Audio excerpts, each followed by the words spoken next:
Magandang gabi, Gladys. Ano ang dahilan bakit kapareho lang ng budget ngayong taon ang hihilingin nila sa Kongreso next year? June, inaasahan na kasi ni Vice President Sara Duterte na hindi maaaprubahan ang hihilingin nitong budget para sa Office of the Vice President para sa susunod na taon.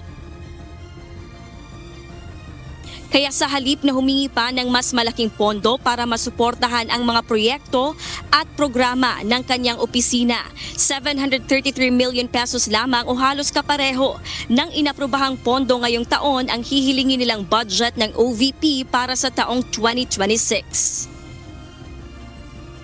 Nakita na natin yon noong nakaraang taon na syempre kung hindi ka sumusunod, hindi ka kaalyado ay hindi ka mabibigyan ng pondo para sa mga proyekto ng opisina mo. Aniya, ayaw niyang mapahiya lang ang kanyang mga tauhan kung haharap na sa Kongreso. Kaya nagdesisyon ako na kung ano yung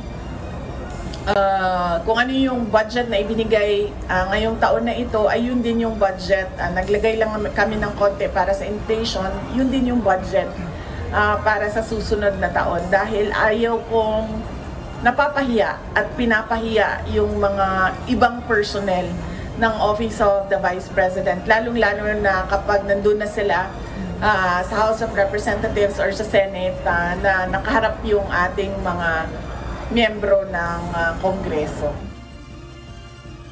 Samantala, June, wala munang aasahang mga bagong proyekto ang publiko mula sa Office of the Vice President sa susunod na taon dahil sa limitasyon ng kanilang pondo. Ganun pa man, mananatili ang mga kasalukuyan nilang programa maliban na lamang sa medical and burial assistance.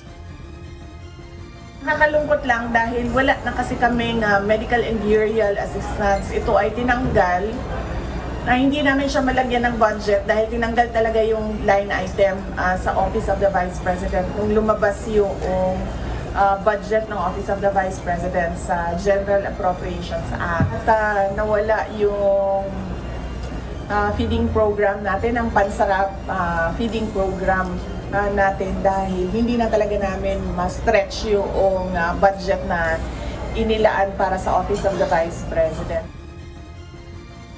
Sa kabila nito, nagpapasalamat naman ang OVP sa mga healthcare institutions at providers dahil sa kanilang tiwala at kagustuhang makatulong pa rin sa mga isinusulong na programa ng kaniyang opisina. Ayon kay VP Sara Duterte, ang mga batikos na tinanggap ng kaniyang opisina ay hindi naging hadlang para huminto sila sa pagbibigay serbisyo sa taong bayan. June, kanina ay nandito sa Davao City si Vice President Sara Duterte upang pangunahan ang 2025 OVP Pasidungog upang bigyang pagkilala ang kanilang mga katuwang na grupo, institusyon at individual sa mga isinusulong na programa at proyekto ng Office of the Vice President. Yan muna ang ating update mula rito sa Davao City. Balik sa iyo, June. Daghang salamat, Gladys Tuwabi.